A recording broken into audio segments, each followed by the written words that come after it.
Kevin Durant is the most active NBA player on Twitter, and that always makes for a lot of fun for fans of the league. Though, unfortunately, Durant's mostly greeted by tons of criticism on the platform, which results in KD arguing with his haters. So in this video, we're going to talk about what KD had to say about his critics on the Bird app, plus some more. Let's get right into it. But first, a reminder about our brand new giveaway. We're giving away a PS5 with a copy of NBA 2022 and Madden 22. All you have to do is watch the full video, leave a like, comment the keyword hidden in the video, and make sure you're subscribed. It's that simple. First up, Durant chimes in on the debate about his legendary status. At the beginning of October, Durant was tagged in a video where Riv and Joel of the Pick a Side podcast got into a heated debate about whether KD can claim to be a legend. While Joel was supporting KD, Riv made it clear as day that he'll never think of Kevin as an NBA legend. Riv brought up the athlete's terrible performance against Boston in last year's playoffs and mentioned all of his other playoff failures, such as in 2016 when he blew a 3-1 lead to Curry. Joel brought up Durant's iconic 48-point triple-double against the Bucks in the Eastern Conference semis back in 2021, which was an unreal performance, but Riv pointed out that it wasn't legendary since he never scored in overtime and ended up losing the game. Whenever KD gets tagged in stuff like this, he claps back and lets the fans know he couldn't care less about their opinions. In response to the video, Durant simply said that you can't ask mediocre people about legendary activities. That's the perfect response in our opinion, because most of these guys are just lazing around at home, yet they talk smack about one of the most skillful players in NBA history. One NBA fan replied to Durant's tweet agreeing with Riv, but KD told the fan that it's simple. If he thinks of himself as an NBA legend, then he is one. Gotta love Durant's confidence, huh? Up next, let's look at why KD can claim to be a legend. Durant is one of the best players in the league as of today, and he's almost impossible to guard. In fact, Kobe Bryant said that Durant's so talented that he could never figure out how to contain the Slim Reaper. That sounds pretty legendary to us. What's more, his accomplishments are pretty insane, and exactly what you'd expect of a legend. Durant's been to 4 NBA Finals, out of which he led his team to victory twice, allowing himself to take home the most prized possessions any player can have in their trophy case, the Finals MVP. He did so twice, but those aren't the only MVPs Kevin won. He was the league MVP back in 2014 and won the All-Star Game MVP twice as well. Out of 14 seasons he's played in the NBA, he was an All-Star for 12 of them and a scoring champion for 4 of them. That means he was the undisputed best scorer for 4 of the last 14 years. Of course, since he's always been a top player in the league, he also found himself on many All-NBA teams. It's clear that his stats and achievements are what you'd expect of a legend, but NBA fans need the player to have some cold-blooded moments before they can agree that a player is deserving of that title. Moving on, does KD have any specific legendary moments? All the greatest NBA players have something that they can point to in order to cement their status as legends. For Jordan, it's leading the Bulls to 6 NBA championships without a single loss. For LeBron, it's the 2016 NBA Finals, and the list goes on. What about Durant? Well, do you guys remember Game 3 of the 2017 NBA Finals when the Warriors were down by 2 with 46 seconds remaining? The Cavs were about to take Game 3, which would have allowed them to shift the momentum of the entire series in their favor. KD wasn't going to let that happen though, as he calmly came down the court and drained one of the most clutch threes in NBA history right on LeBron's head. He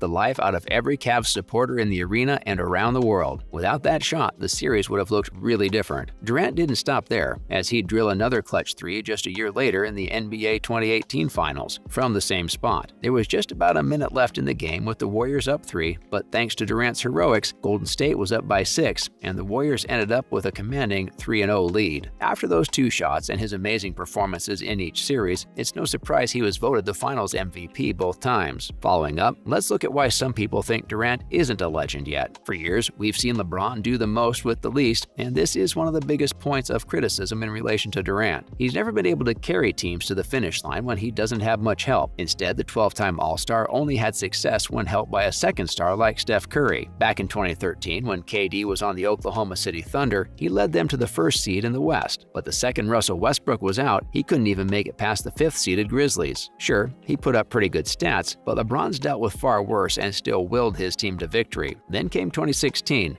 one of the biggest blemishes in Durant's career. The Thunder were up 3-1 against the Warriors, but in Game 6, KD wet the bed as he went 10 for 31, and because of that, he allowed the Warriors to steal all their momentum and ultimately complete the 3-1 comeback. Even though KD won 2 rings with the Warriors, many discredit them because he had the second-best point guard in NBA history by his side and Klay Thompson and Draymond Green. It was almost as if the titles were handed to him on a silver platter. Once KD joined the Nets, things only got worse as he still tasted no success with the team and had the worst playoff series of his career against Boston last season. Lastly, what does K need to do to become a legend like LeBron? For those who think the athlete hasn't reached that level yet, the main issue they point out has always centered on his inability to win without a lot of help. So that means that KD needs to go on an absolute tear and lead the Nets to a championship next year with no ifs, ands, or buts. If he can beat out Curry, LeBron, and Giannis, despite Simmons showing a lack of improvement and Kyrie rarely being available, that'll do wonders for his legacy. Now let's talk about some other news. Starting off, how has Steph helped the Warriors following the Draymond Poole scuffle? After everyone saw how hard Draymond Green punched Jordan Poole, everyone was in disbelief. Naturally, the incident ruined the team's vibe and left everybody concerned about whether the team's chemistry will be the same. Whenever stuff like this happens, teams need their leaders to step up and handle the situation so that it doesn't get any worse. Steve Kerr revealed that Curry's been doing exactly that, just as he did back in 2018 after Dre and KD's verbal spat. Steve told reporters that Steph's been hard at work ever since the incident, trying to ensure that everything's okay and people are healing. He's making sure to communicate with all the guys so that things can run smoothly and the team's back on track. Steph's mature temperament makes him the ideal candidate for pacifying such situations, but we're sure he's sick of Draymond's antics by now. Next up, PG-13 shows Westbrook some love. Ever since Russ got traded in LA, he's been trolled and criticized like there's no tomorrow. It's an unfortunate situation, but hopefully he can bounce back in the upcoming season. Among all the hate, Brodie's former teammate Paul George offered some words of encouragement for the point guard. He told him to keep his sanity and added that Russ is one of the best in the league, but not enough people acknowledge that. PG knows exactly what it's like to be charged an insane amount, but he came back from it. Russ has a chance to do the same, though if he can't, we think he should hang up his boots. Finally, is LaMelo Ball overrated? The 2021 Rookie of the Year is one of the most exciting players in the league today, but despite his popularity, some people aren't too fond of the point guard. NBA analyst David Thorpe recently called out Ball for his lack of competitiveness and said that as long as LaMelo's the face of Charlotte, they're not going to be winning anything since he cares more about razzle-dazzle than anything else. Thorpe added that one player who matched up against Charlotte in the preseason told him that the Hornets are trash because of LaMelo's trash. That's a pretty controversial take. Do you guys agree? Or is Ball going to help the Hornets be successful as time goes on? That's a wrap for this video. Do you guys think Kevin Durant's a legend? Or is the right to be called that only reserved for people like LeBron and Jordan? Let us know in the comments below. As always, remember to give this video a big thumbs up and subscribe to our channel for more videos like this. See you in the next one.